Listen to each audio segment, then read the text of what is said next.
John, great to see you in here. Really appreciate your time. It's been a busy spring carnival, and I would say before we get into the nitty-gritty of what you want the future to look like, I'd say off the back of this year's spring, you'd be pretty happy with the Caulfield Cup Carnival and Saturday as well. Absolutely. The Caulfield Cup Carnival went without a hitch. We had a great 3 days, and obviously with the racing on Saturday, which was good after the spring carnival at Flemington and Moonee Valley. So it was a success all round. I think we started it off, flowed through Moonee Valley, and the 4 days and lots of stories out of Flemington were fantastic. Great crowds all the way through from Absolutely. Caulfield, Moonee Valley, and then Flemington, which went to a new level as well. And what were the numbers on Saturday? Back to Caulfield for the revamped 1,000 Guineas Rupert Clark meeting. We had just over 7,000 people. So it was a good Saturday meeting. And early figures coming through from Racing Victoria are saying that the turnover was up on this meeting this year? I haven't seen the final figures, but from what I was advised late last night, that the figures were good. So if the meeting was, in all intents and purposes, considered a success, as last year's was, why is there a renewed push from the MRC to move the 1,000 Guineas and Rupert Clark back to their original spots? Okay, well, in terms of what the MRC's position is, we want to work obviously with the industry. I know I've been outspoken over the weekend with regards to moving the races back, and as a committee, and we have got a new racing committee which we've never had before at the Melbourne Racing Club. Moving the 1,000 Guineas and Rupert Clark stakes back to where they should be makes a lot of sense, just in terms of horse preparation, and from our perspective, we would prefer it that way. Now, what we're saying is we want to keep the day and fill it up with different races. So again, we're going to work collaborative with RV, because RV are Racing Victoria, and I get along, and the club gets along very, very well with Aaron and his directors. And so, it's something that we're not going to solve for today. I know Jonathan Munns has opinions and Troy has an opinion, and I think we're aligned in that.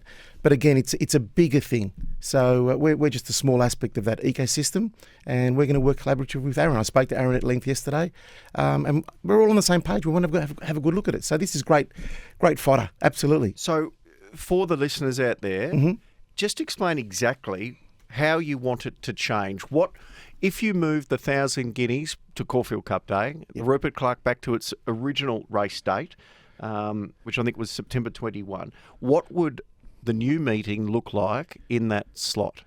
We'd like to have a couple of nice races. As an example, we don't have a 1,200 metre weight for age set weights for fillies, which would be a $1 million race. Now, again, there's been some conjecture in terms of, okay, well, the Thoroughbred Club Stakes is a Group 3. You're proposing it to be a Group 1.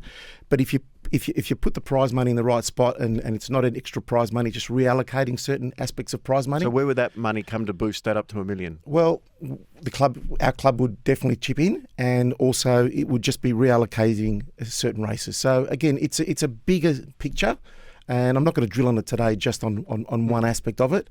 But again, looking at the whole pattern in process, we'd like to contribute to that. I'll speak more in depth with Jonathan Munns and Troy, because they will focus on what horses and what the pattern will suit horses throughout the spring carnival. But yesterday, a lot of listeners were questioning the movement of the CF4 to that position. So a 1,400 metre weight for age race in place of where the Rupert Clark would be. Now, is there enough weight for age horses at that point of the carnival to have a very strong 1,400 metre weight for age 2 weeks out of Champions Day and the big races in Sydney? I think there would be, but again, this is where we're going to work collaboratively with TROA, with the ATA, and obviously with RV. So our club's not in the position to make that decision. We're just a part of that whole ecosystem. So if there's not, then we'll address it accordingly. So again, we're not all guns blazing that it has to happen, and there is no other option. Again, we're working collaboratively. We are going to work collaboratively with it. So, I made some comments which I stand by, and I'm quietly comfortable that it'll come to fruition. So I was going to say, so you're positive that this time next year it will be a brand new race day, and the 1,000 Guineas and Rupert Clark. I'm not positive, but I can assure you it'll be a great day. Yeah. Yeah. So at the end of the day, Racing Victoria has the power to say yes or no, correct? Absolutely. And we're going to work with them, as we're working with them with a lot of stuff that we're doing at the Melbourne Racing Club. As you know, I've only been chair for 6 weeks, and I've absolutely hit the ground running. We've got an acting CEO, so at the moment I'm spending every day at the club, and we're reviewing all our cost structures. We're reviewing our pillars of what we have. As you know, we've got, as the listeners may know, we've got 14 gaming venues, which is propping up our business. We've got a significant property portfolio, which again is propping up our business, and we've got a loss-making racing arm. So I'm drilling into every aspect of our business to ensure that we're sustainable going forward. And that's the bigger question, rather than one day of the whole year. What I'm actually focused on is how do we make racing more sustainable? Well, and it starts at our club. All of those questions are being asked by every racing jurisdiction at the moment. So in that 6 weeks, what have you found when you've looked into the books at the MRC? There's a lot of cost efficiencies that we've identified and are identifying further. We've got some great staff, and they've been energised and galvanised in terms of performance. We're looking at efficiencies through our whole club and obviously our industry. There's duplication in amongst our 3 clubs and RV, which I've spoken to Aaron about. We've got a session with the 3 chairs next week, and I've got Aaron again next week on these sorts of topics. For the industry to survive long term, and it's more than just the trower and the breeders, the trainers, the jockeys, everyone is crying out for more money. Media, advertising, the waging services providers. It's an interesting battle that we're facing at the moment. What duplications do you think could be streamlined? Well, every club's got a membership department, every club's got a marketing department, every club's got a finance department, every club's got a HR department, and that includes our country racing people. So there's something that we can look at there. And I know I'm very keen with Aaron to delve into that and see what we can do. It makes a lot of sense.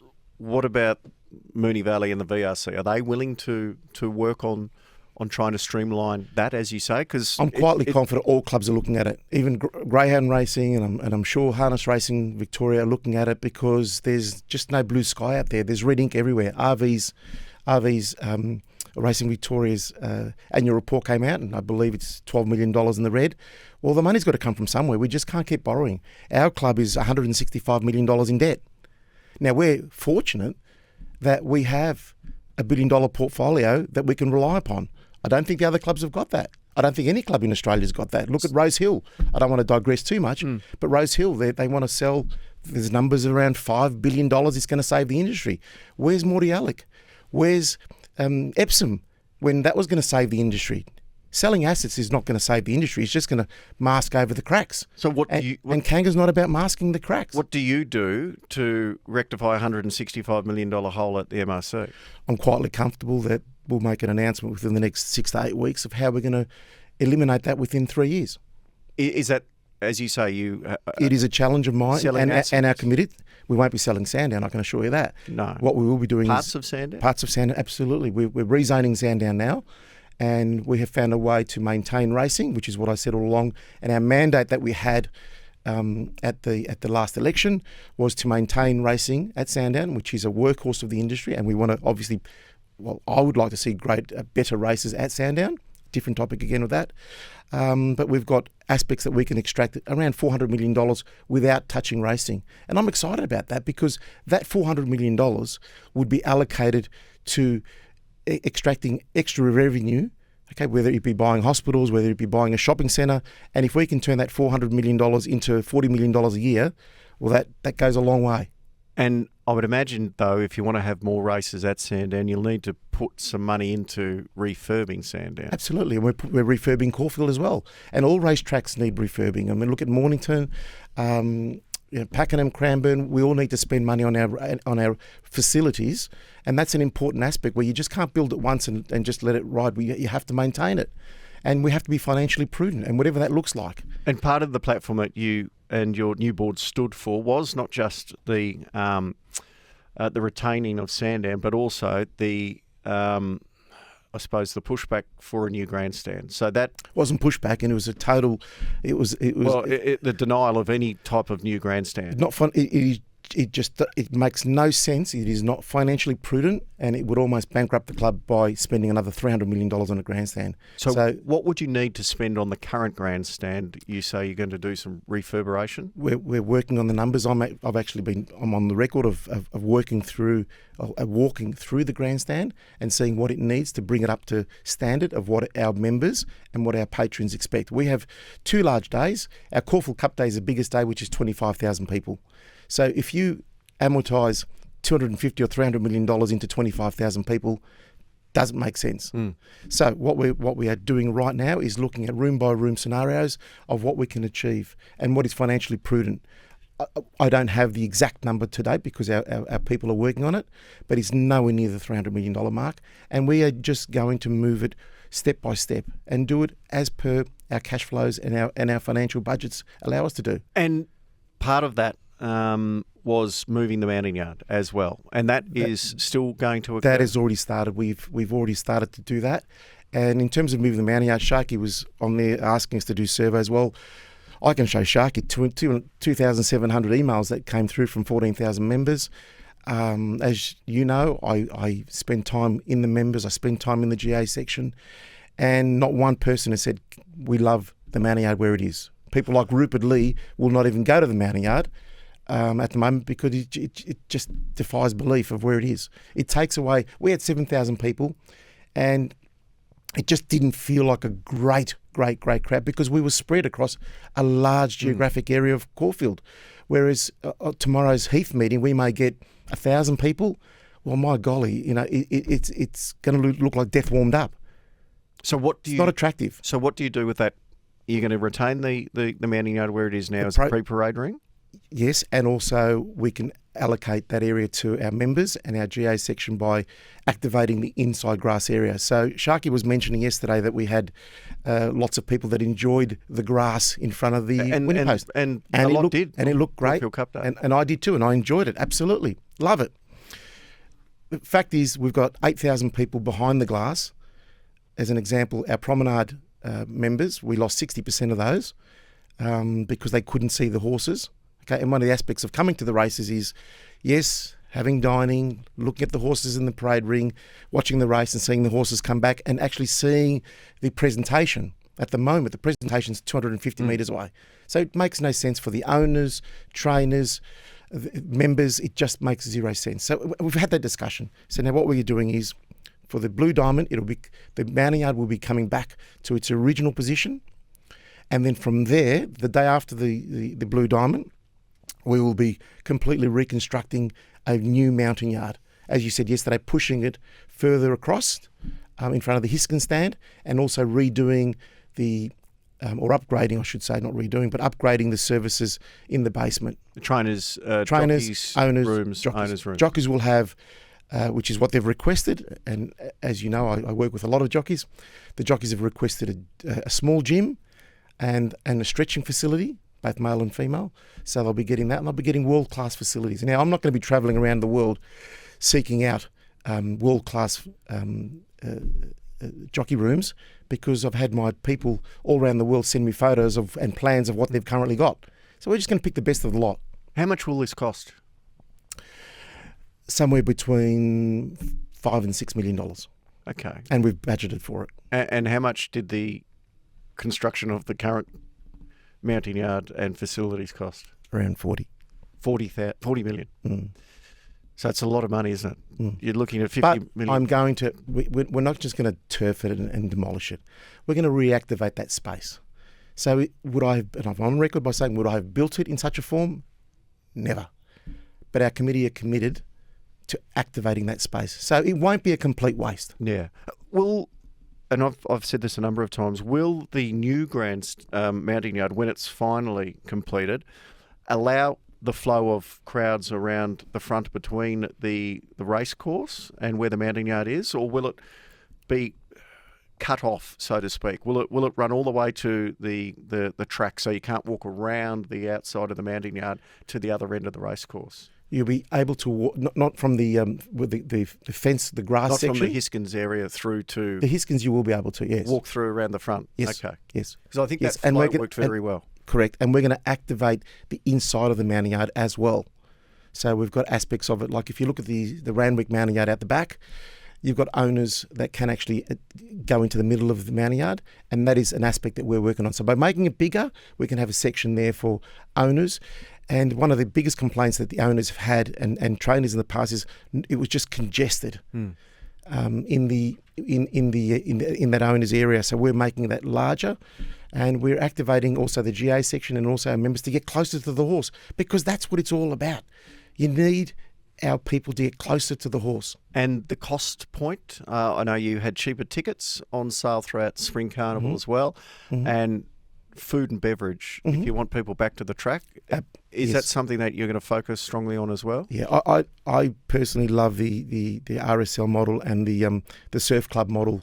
Based, as you know, we some of us travel to the Gold Coast and you go to the surf clubs, and it's a membership based model, and there's certain discounts applied when you're a member. One of those aspects is cheaper food and obviously more cost effective food. And that's what we're going to do at Caulfield.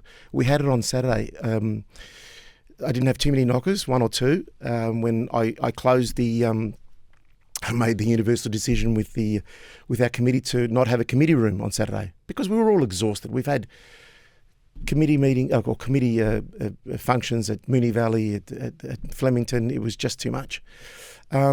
And so we reactivated that area, and we had, rather than having rubber chicken, we had pasta and different dishes, which were more cost effective, and we've had tremendous feedback for it.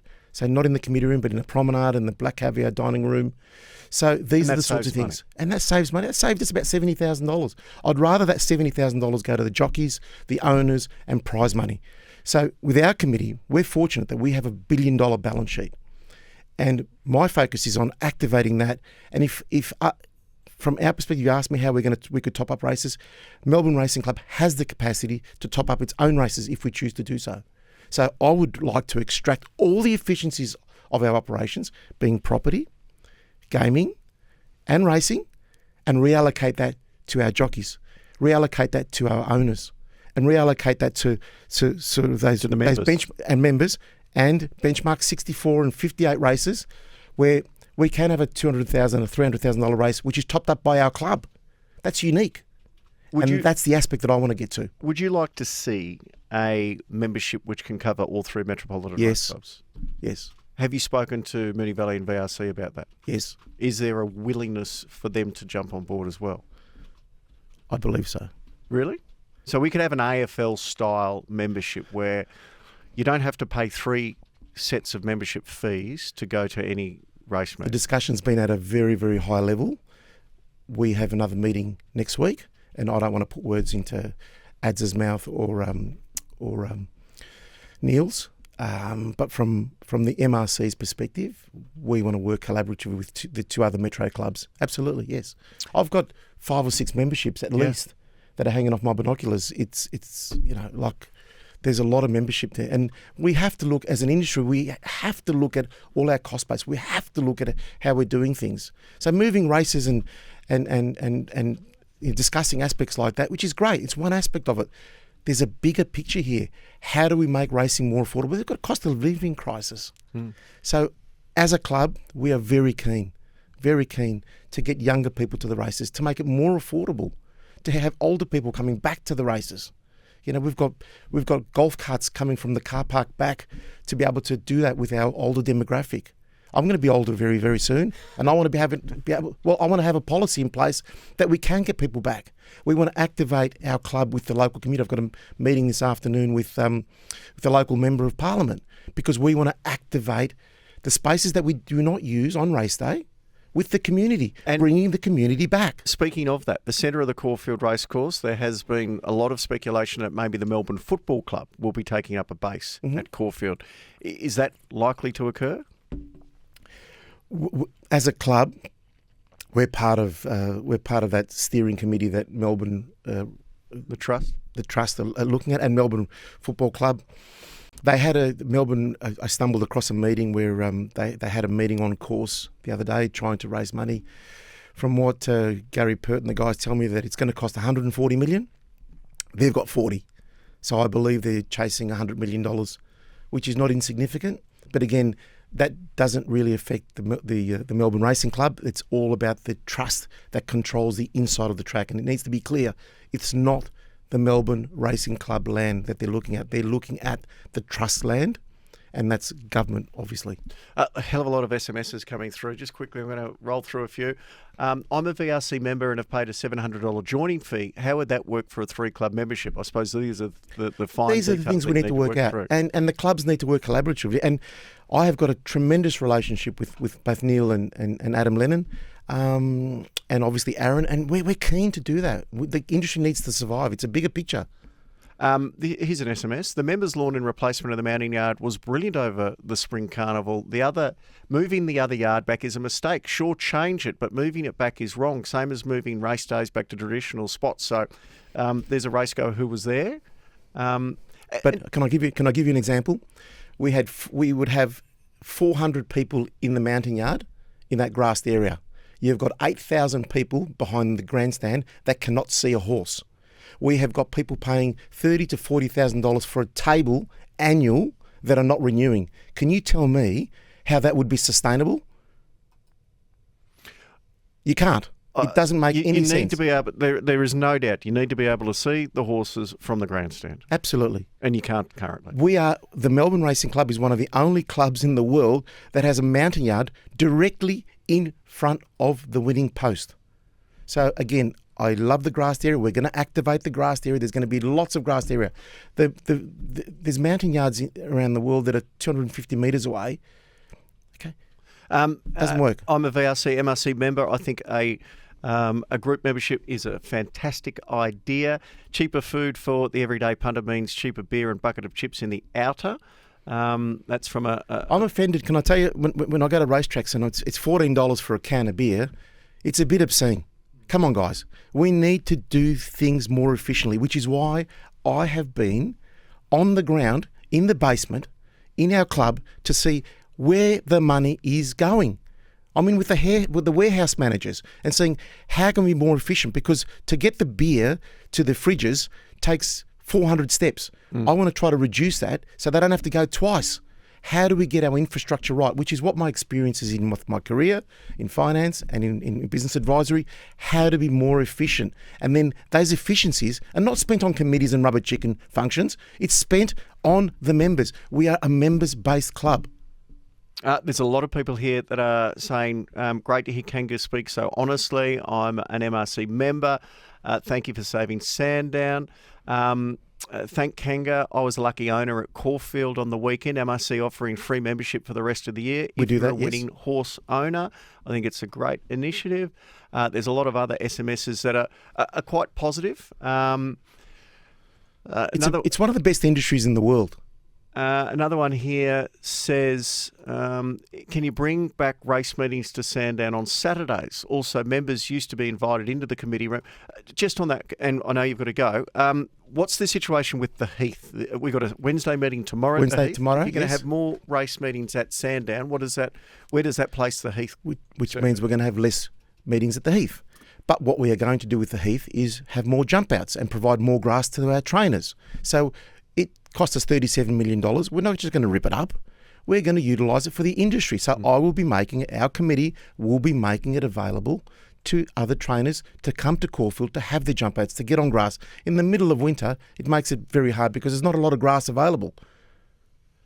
This is an interesting one. Yes. I think the most important thing is to have the winners circle in front of the grandstand, not so much the mounting yard. Was that maybe an idea for a temporary solution as well, whether you bring the winner back in front of the grandstand instead of relocating the whole mounting yard? No, we're bringing back the whole mounting yard. That's just from a listener there. Yep. And last one from me. Will the Cox Plate be run at Caulfield? I cannot tell you that because I don't know. Do you want it there? Of course. We want the official view of the Melbourne Racing Club, and my personal view is that we want what's best for Moonee Valley. We want what's best for the industry. Now, should it be, we're not going to get into a fight with any other race club. We want what's best for the industry. So our club has offered the facilities of the MRC, whether it be Caulfield, Sandown, Mornington. It's their choice. It'll be a Racing Victoria and Moonee Valley-led discussion, we will accommodate whatever the industry needs. And to make it very clear, it is not a cost-based thing. I know that there's been tenders going on. Our view, with our brothers and sisters at Moonee Valley, we want to assist them in their hour of need. So we just want our costs covered as a club, and obviously we'll work with our sponsors and their sponsors, and everyone's going to be quite reasonable to be able to get to a great solution for the Cox Plate. Now, should it be at Flemington? I'm a member of Flemington. We love Flemington. I love Flemington. And would it be great at Flemington? Absolutely. Whatever works best for the industry. Well, there's not going to be infighting here of who's going to get what. Not on my watch. I want to work collaboratively to ensure our industry survives, because there's threats outside the industry that we need to protect ourselves from, not within. So, love Moonee Valley, love Flemington, love our country tracks, and I want our industry to survive and flourish. And I've been on record to say it. And just on that, talking about the organisation of the board. Yes. Brooke Dawson, Scott Davidson resigned last week, so there are 2 vacancies on the MRC board. Yes. When are they likely to be filled? We've got a strategy day as a club on the 18th of December, and now what we're working through is what works well, what we're missing on the board in terms of our skills matrix to ensure that we've got all the aspects covered. So there's no mad rush. There are 8 on the board at the moment, all great racing people. And as an example, on the weekend we had half the board have runners at Caulfield. So that's what we're about. We're racing people. We want racing to flourish. And our decisions are based on what's great for racing and what's great for the Melbourne Racing Club. So those positions will be filled by great racing people that can contribute. John, appreciate your time. John Kanga, the chairman of the MRC